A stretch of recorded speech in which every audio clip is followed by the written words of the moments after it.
Hello student, আজকের আলোচ্য বিষয় তৃতীয় পর্যায়ক্রমিক মূল্যায়নপত্র 2025 প্রথম শ্রেণী অঙ্ক বিষয় নিয়ে আজকের ভিডিওর মাধ্যমে 5 নম্বর প্রশ্নপত্রটা সলভ করা হবে। সম্পূর্ণ উত্তর সহ বিস্তারিত।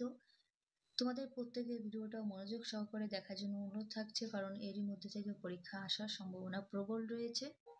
যে সমস্ত ক্লাস 1 এর স্টুডেন্ট রয়েছে, তোমরা প্রত্যেকটা প্রশ্ন সেট সলভ করতে থাকো, নিজেরাই বুঝতে পারবে ফাইনাল পরীক্ষার জন্য কোন কোন প্রশ্নগুলো গুরুত্বপূর্ণ। একে দাগে নিচের প্রশ্নগুলির উত্তর দাও। 10টির জন্য 10 নম্বর রয়েছে। কতে পরের সংখ্যা লেখো। 33-এর পরে হয় 34। খতে লেস দেন আর গ্রেটার দেন রয়েছে, বসাও। 21-এর থেকে 28 বড়, সেই জন্য এই দিকে মুখ করে দেখাতে হবে। গতে সবচেয়ে বড় সংখ্যা কি করবে? গোল করবে। 66, 88, 90, 72, সব থেকে বড় সংখ্যা 90, 90 সার্কেল করবে। ঘতে 3, 10, 4 অর্থাৎ 34 হয়। উমতে 5 যোগ 6, 5 আর 6 যোগ করলে হয় 11। চতে 8, এখানে 14 আছে, 8-এর পর থেকে 14 অবধি গুনলে পেয়ে যাবে 6 হবে, তাহলে এখানে 8 আর 6 যোগ করলে হচ্ছে 14। ছতে 17 আছে, 9 আছে, তাই 9-এর পর থেকে 17 অবধি গুনবে। 10, 11, 12, 13, 14, 15, 16, 17, 8 গুনলে হচ্ছে 8 লিখবে। নেক্সট দেখবো নাম্বার জতে সমান চিহ্ন বা অসমান চিহ্ন বসাও। 15 যোগ 2, 15 2 যোগ করলে হয় 17, এটা সমান চিহ্ন হবে কারণ উত্তর ঠিক আছে। যতে কটা স্টার আছে গুনে লেখো, তাহলে 3 আর 2 5, 5টি রয়েছে। উমতে সবচেয়ে ছোটটাই গোল করো। 51, 62, 44, 72, সব থেকে ছোট সংখ্যা 44, গোল হবে। 2 দাগে পরের বেলুনগুলিতে কত লেখা হবে? 2 নাম্বার থাকছে। কতে দেখো 33 আর 44, 11 করে গ্যাপ আছে, 55, 66, 77। খতে 25, 35, তারপরে হবে 45, 55, 65।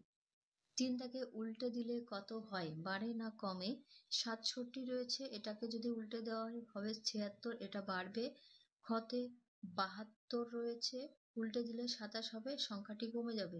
গতে 53, উল্টে দিলে 35 হবে, সংখ্যা কমে গেল। ঘতে 38, উল্টে দিলে 83, সংখ্যা বাড়ছে, বাড়ে লিখবে। উমতে 69, উল্টে দিলে হবে 96, সংখ্যাটি বাড়বে।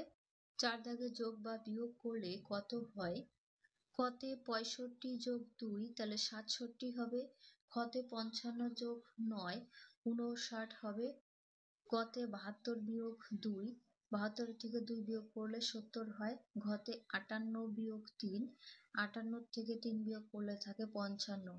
5 দাগে ক্ষোভগুলিতে ঠিক মতো গ্রেটার দেন, লেস দেন বা সমান চিহ্ন বসাও। কতে 16 যোগ 2, তাহলে 16 আর 2 যোগ করলে হয় 18, এখানে সমান চিহ্ন হবে কারণ সমান চিহ্নটা দেওয়া নেই। আর 18 সঠিক উত্তর, 18-এর দিকে এই চিহ্নটা দিয়ে দেবে। খতে 19 যোগ 1, তাহলে 19 আর 1 যোগ করলে হয় 20, সমান চিহ্ন হবে আর 20-র দিকে চিহ্নটা দেবে, অর্থাৎ গ্রেটার দেন দেবে।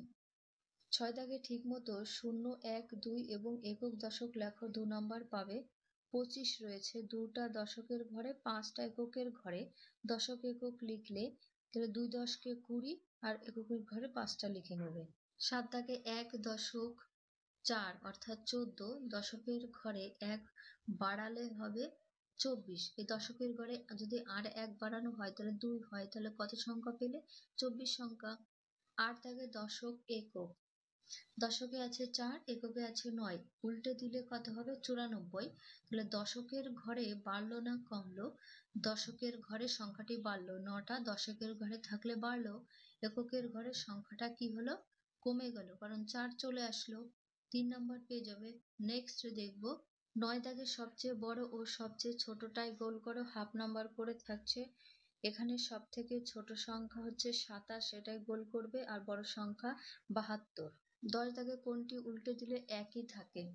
এই 77 সংখ্যাটি উল্টে দিলে একই থাকবে। 11-তে 70, তাহলে 70-এর পরে কত হয়? 71, ঠিক আগে কত সংখ্যা হবে? 69। 1 বাড়ালে কত হবে? 71, 1 কমালে কত হবে? 69। এখানে বিভিন্ন ধরনের কথা রয়েছে, কিন্তু সেম একই হবে। তারপর গ্রেটার দেন, লেস দেন বা সমান চিহ্ন বসাও। কতে 3 আর 4 যোগ করলে হয় 7, আবার 9-এর থেকে 2 বিয়োগ করলে হয় 7, এটা সমান চিহ্ন হবে কারণ দুটোর উত্তরই সেম। খ দাগে ৮ আর ৪ যোগ করলে ১২ আর ৯ আর ৮ যোগ করলে হয় ১৭। তাহলে দুটি যোগফলেরটা কোনটা? এটার যোগফলের উত্তর বড় হবে, সেই জন্য এইদিকে চিহ্ন হবে। গতে ৯ বিয়োগ ৬, ৮ বিয়োগ ৫, তাহলে দুটোর উত্তর সেম হবে, সেজন্য সমান চিহ্ন। ঘতে ৬ যোগ ০, যে কোনো সংখ্যার সাথে যোগ করলে ০ হয়, আবার ৬ বিয়োগ ০ এটারও উত্তর সেম হবে, তাই সমান চিহ্ন। উমতে ৭ আর ৭ যোগ করলে হয় কত? ১৪। ৮ আর ৫ যোগ করলে হয় ১৩। তাহলে এর থেকে এটার তুলনায় বড়, তাই এইদিকে চিহ্নটা দেবে। ১৩ দাগে কতগুলি ত্রিভুজ আছে গুণে দেখো। এখানে টোটাল ১২টি রয়েছে, গুণে নেবে নিজেরা। ১৪তে মিলিয়ে আঁকো। ভাগ চিহ্ন, গুণ চিহ্ন, ভাগ চিহ্ন, তাহলে ভাগ চিহ্ন দুটো থাকবে না, সেটা লিখবে। খতে নিচের দিকে তীর চিহ্ন দিয়ে রয়েছে, এটা ডান দিকে তীর চিহ্ন দিয়ে রয়েছে, আর এখানে উপর দিকে। এটা আমি একটু করে দেখাই। এরকম হবে এটা, আর এটা হবে দুই দিকে দিয়ে। ভালো করতে পারছি না, তোমরা ঠিক করে করে নিও। ১৫তে নিচের প্রশ্নগুলির উত্তর দাও। পথে রতনকে তার কাকা ৫টি লিচু দিল, বাবা আরো ৭টি লিচু দিল। তা যোগ বোঝাচ্ছে রতনের মোট কটি লিচু হলো। ৫ আর ৭ যোগ করলে হয় ১২, মোট ১২টি লিচু হলো। হতে তুমি মেলায় যাবে, তার বাবা তোমাকে ৬ টাকা দিল, মা আরো ৮ টাকা দিল, তোমার কাছে কত টাকা হলো? ৬ আর ৮ যোগ করলে পেয়ে যাবে ১৪, আমার কাছে ১৪ টাকা হলো। প্রত্যেকে আঙুল গুনে গুনে অঙ্কগুলো করে নেবে।